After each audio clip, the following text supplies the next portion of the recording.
Isn't it quite correct, Dr. Dogo? Because when you look at it, you look at the primaries conducted by the party, you know, the PDP in that state, sometime in March or sometime in either March or April or so.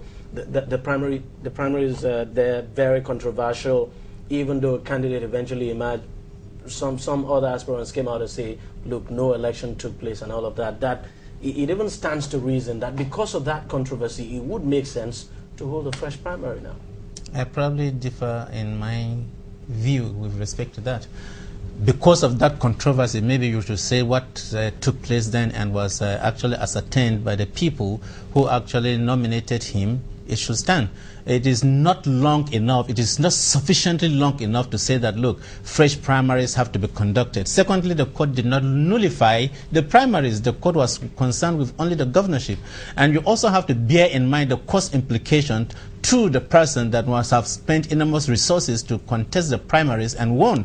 And if those people who felt aggrieved believe sincerely that it was not, I think there is a court, and the court will have nullified his election in the primaries and probably said, look, this is what it is. But to start going back, it is invitation to more chaos. In the first place, there is no guarantee you will say that, look, you wouldn't have even more controversy if fresh primaries are going to be conducted. And I think it is, there is no justification at all where primaries were earlier conducted and somebody won, and simply because the court cancelled the elections at that material time, then you say that, look, so the court has cancelled. Yeah, no, yes, that's what I'm saying. The court decision did not affect the primaries in any form.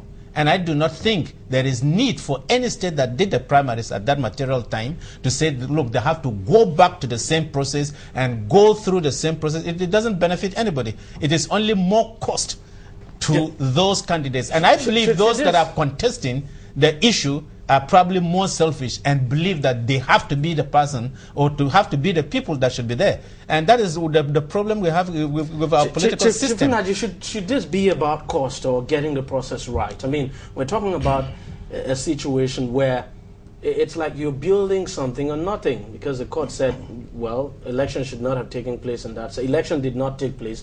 The primary was conducted for an election that did not take place. So why shift that primary for a fresh election? I would rather take a middle course stand. I would like to recognize the position taken by BC that by the court's abortion of the process that was put in motion before now, everything about that had abated. But then you also look at the position taken by Dr. Dogo. The issue is, will the political party, or can the political parties involved afford the kind of controversy that might sear it, perhaps to the advantage of the opposition? But this is so also, what they need to do, yes, what they need to do, therefore, is to appeal to all the other candidates, because it has the potential of, if you insist that the former guy who emerged remains, the other ones can withdraw their support for the party and go to the waiting opposition. That's true. But if they are able, you see, we must recognize that under the, particularly the presidential elections, the primaries that threw up Jonathan till today is the locus classicus, you know, in terms of primaries at the presidential level. At the state levels, there may have been some pockets of problems. Now, if we take it from there that PDP will still want to replicate that particular type of transparency, then does the party have the time and the machinery to contain the explosive controversies that might come out of it? Because a lot of things are now at stake. So what I will suggest or advise the parties, not only PDP now, is that they may have to look at the people who emerged, whether they still have the electoral value to take the parties through the election, the general election. So where electoral value could electoral value, yes, because the circumstance that through the absolutely within 1 week you can liquidate your electoral value. Yes, a lot of circumstances may have thrown up a lot of things that made the candidate no longer as attractive as it used to be. So if they examine that and see that the candidate still has those potentials to take the party through, they should find a way of reaching out to other contending forces, recognizing their right to come for a primary, you understand? But appealing to them that rather than have this thing tear the party apart, they should come together. When the elephant is killed and comes to the abattoir, there will be enough meat to share. Well, but the question you probably have to ask is that what actually nullifies the primaries that were conducted then? Did it have anything to do with the court decisions then? But the fact is that the primaries were actually meant for an election. That particular election. That did not hold. Yeah, that doesn't mean that the primaries couldn't have been, cannot be carried forward. This is even if it is negotiated. Are we saying if the person won the primaries in a fair and square way, I do not think there is any justification to recontest or to say it has to be done again. Are we saying that somebody who did not participate in the earlier primaries doesn't have the right to say, I want to be governor now? Yeah, and that's another point. Are you going to preclude such a person? Or if the person wanted to be, he would have participated. No. You have a right. You have a right to vie for that is correct. Of course, there are many people who have the rights, but it is not everybody that has to be there. Well, and that is the question. This is a new election. Is it practically possible? It's a new election. No, it is not a new election in that context that we are talking. We are talking with respect to the primaries that were conducted just a few months back, and they just shifted the elections and said, look, it was not going to take place. Now it's going to take place. So those people who won have the right to continue. You can't just nullify it. If anybody had any grudges against them, join the race now if they have any grudges against them, then they should have gone to court. No, and the court can declare it and say, look, it is not valid. The point I've raised is fundamental. Except you want to, for the purpose of the convenience in the PDP, violate the provisions of the Constitution.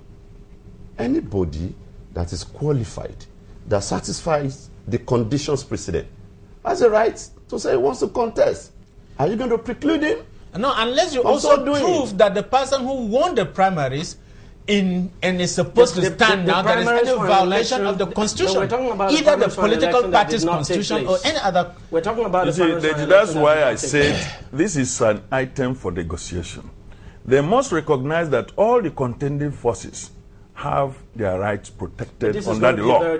But the party needs to reach out to those people after self-examination that the man that they are going to support will ultimately be able to carry at the general election. Because you may not even be very popular within your party, but the people outside want you. So, and the party is not simply placating any particular interest within the political party for the sake of it. It is doing so with an eye at the general election. So if you have the credibility of getting the ticket and then carrying the party through the general election, the party should do everything to weigh in on convincing the other contending forces, okay, that they should please sheath their sword, in as much as we appreciate your right under the Constitution, because you can waive your right if it is agreeable to you. Otherwise, somebody can go to court and truncate the entire process. Yes. You wanted to add something? Well, that's a valid point. My position remains that the primary election that was conducted was for that particular election we did not hold. I agree. It has come to an end. Functus officio. This is a new election. Circumstances have changed. But we also dynamics have changed. Let's not also discountenance the fact, as Dr. Dogo painted, that primaries are usually a very controversial process. I mean, we saw the kind of controversy generated. So should we be going through? Should the party, for instance, be going through that kind of controversy? Now what you need to do is to devise means of ensuring that primary elections, and indeed elections in Nigeria, are not associated with do or die mentality and orientation. There must be something in governance that leads to vicious contest for power. Let me say this. governors are finding it difficult to pay 18,000 naira minimum wage. A governor once said that if we negotiate from today till the next 20 years, I'm not going to pay. Why would anybody be interested in becoming the governor of such a state? You don't have resources to pay your workers. And that's quite. You want to be governor. You actually have a point. Something is wrong. It's really funny because you have governors now saying, look, our state hasn't got resources. Even Kogi State too had its own problem with this minimum wage issue, and now you have that may not necessarily be the case, because the fact that people are dying every day has not prevented people from taking birth, taking in and then giving birth. And you know, people say you just don't, because of war that claimed the life of your father or any of your progenitors, avoid wars in future, because when it becomes necessary, you must fight for war. So the critical issue here is that election, the primaries that were conducted have abated in law, ordinarily. But like I said, it is the right of other contending forces to be part of this current electoral process. But they can waive their rights if the temperature is right.